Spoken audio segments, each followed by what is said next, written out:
കോൺഗ്രസിനും B J പിക്കും ഒന്നും അവകാശപ്പെടാൻ കഴിയാത്ത ഒരു കരുത്ത് ഇടതുപക്ഷത്തെ സംബന്ധിച്ച് ഉണ്ട്. ഏത് തരത്തിലുള്ള വിമർശനങ്ങൾ ഉണ്ടായാലും, ഏത് തരത്തിൽ നിലമ്പത്തിപ്പോയെന്ന് തോന്നിയാലും, ഒരു സംസ്ഥാന സമ്മേളനം കഴിയുമ്പോൾ ജടമുടിയാട്ടി ഉയർന്നു വരുന്ന സിംഹത്തെ പോലെ എതിർത്ത് നിൽക്കുവാൻ കഴിയുന്ന കരുത്താർജിച്ചു വരുന്ന ഒരു പ്രസ്ഥാനമാണ് ഇടതുപക്ഷം.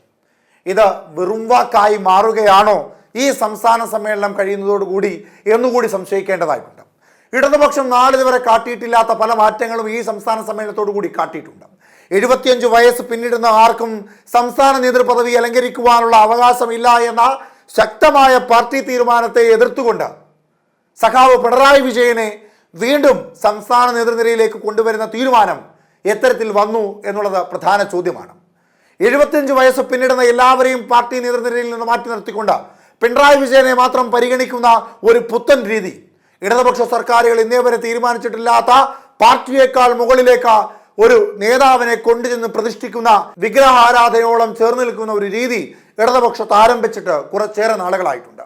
കാരണഭൂതനടക്കമുള്ള പല പ്രശംസകളും പറഞ്ഞുകൊണ്ട് മുഖ്യമന്ത്രി പിണറായി വിജയന്റെ ഖ്യാതികൾ പരത്തുവാൻ വേണ്ടിയുള്ള പല പാട്ടുകളും പുറത്തു വരുന്നു. അദ്ദേഹത്തെ വാനോളം പുകഴ്ത്തുന്നു. പാർട്ടിയേക്കാൾ ഒരുപടി മുകളിലേക്ക് പിണറായി വിജയൻ വളർന്നിരിക്കുന്നു. അതിൻ്റെ പ്രത്യാഘാതം പാർട്ടി നേരിടുന്നുമുണ്ട്. പ്രാദേശിക തലത്തിലും ഏരിയ സമ്മേളനത്തിലും ജില്ലാതലത്തിലുമൊക്കെ കാര്യമായ രീതിയിലുള്ള വിമർശനം ഇടതുപക്ഷത്തിനെതിരായി ഉയർന്നു വരുന്നുമുണ്ട്. പാർട്ടി നേതൃത്വത്തിനെതിരെ രൂക്ഷമായ വിമർശനം തന്നെയാണ് പ്രാദേശിക തലത്തിൽ നിന്നുള്ള നേതാക്കന്മാർ ഉയർത്തുന്നത്. അതിൽ മുഖ്യമന്ത്രി പിണറായി വിജയനെതിരെയുള്ള വിമർശനങ്ങളും ഉണ്ട് എന്നുള്ളതാണ് ഏറ്റവും പ്രധാനം.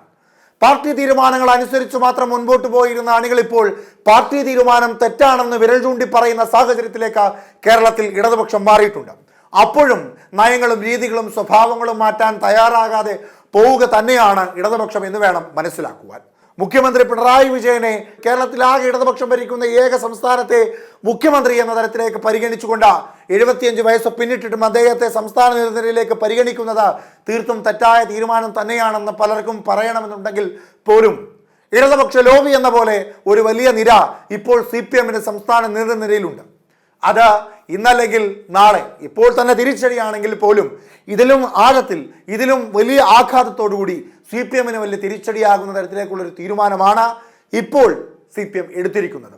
എന്തായാലും ഇവിടുത്തെ പ്രധാന വിഷയം സംസ്ഥാന സമ്മേളനം കഴിയുന്നതോടുകൂടി എല്ലാ തെറ്റുകുറ്റങ്ങളും അഗ്നിശുദ്ധി വരുത്തിക്കൊണ്ട് ശക്തമായ രീതിയിൽ കാലെടുത്തു വെക്കുന്ന ഇടതുപക്ഷം കുറേ നാളുകളിലേക്ക് പിന്നെ ശക്തമായ രീതിയിൽ തന്നെ പ്രവർത്തിച്ചു വരാറുണ്ട്. പാർട്ടിക്കുള്ളിൽ നിന്ന് പാർട്ടി നേതൃത്വത്തിനെതിരെ അന്നും ഇന്നും എന്നും ഒരക്ഷരം പോലും പറയാത്ത അണികളും പ്രവർത്തകരും ഇപ്പോൾ ആ പാർട്ടിയിലില്ല. അവർ പ്രതികരിക്കാൻ തുടങ്ങിയിരിക്കുന്നു. അതിന്റെ പ്രത്യാഘാതമാണ് സംസ്ഥാന സെക്രട്ടറി MV ഗോവിന്ദനെതിരെ സംസ്ഥാന സമ്മേളനത്തിൽ രൂക്ഷമായ രീതിയിലുള്ള ഒരു വിമർശനം ഉയർന്നിരിക്കുന്നത്. സ്ഥാനമാനങ്ങളെല്ലാം കണ്ണൂരുകാർക്കാണ്. പാർട്ടി സെക്രട്ടറി എപ്പോഴും മെറിറ്റും മൂല്യവും പറയുന്നുണ്ട്. പക്ഷേ സ്ഥാനങ്ങൾ വീതം വെച്ച് വരുമ്പോൾ കണ്ണൂരുകാർക്ക് മാത്രമാണ് പരിഗണന ലഭിക്കുന്നത്. മറ്റുള്ളവരെല്ലാം തഴയപ്പെടുന്നവരാണെന്നും ഹർഷകുമാർ വിമർശിച്ചു. പാർട്ടി സ്ഥാനങ്ങൾക്ക് സംവരണം ഉണ്ടായെന്ന മറ്റു ചില പ്രതിനിധികളും വിമർശിച്ചു. എല്ലാ സ്ഥാനങ്ങളും ഒരു ജില്ലയ്ക്ക് തന്നെയാണ് ലഭിക്കുന്നത്. അങ്ങനെ ഒരു ജില്ലയ്ക്ക് മാത്രമായി സംവരണം ചെയ്തിട്ടുണ്ടോ എന്നതായിരുന്നു വിമർശനം. മന്ത്രിമാർക്കും പൊതുചർച്ചയിൽ വിമർശനം ഏൽക്കേണ്ടി വന്നു. പല മന്ത്രിമാരുടെയും പ്രവർത്തനം മോശമാണ്, മുഖ്യമന്ത്രി ഒഴികെയുള്ള മന്ത്രിമാർ പ്രതീക്ഷയ്ക്കൊത്ത് ഉയരുന്നില്ലെന്നും വിമർശനം ഉയരുന്നുണ്ട്.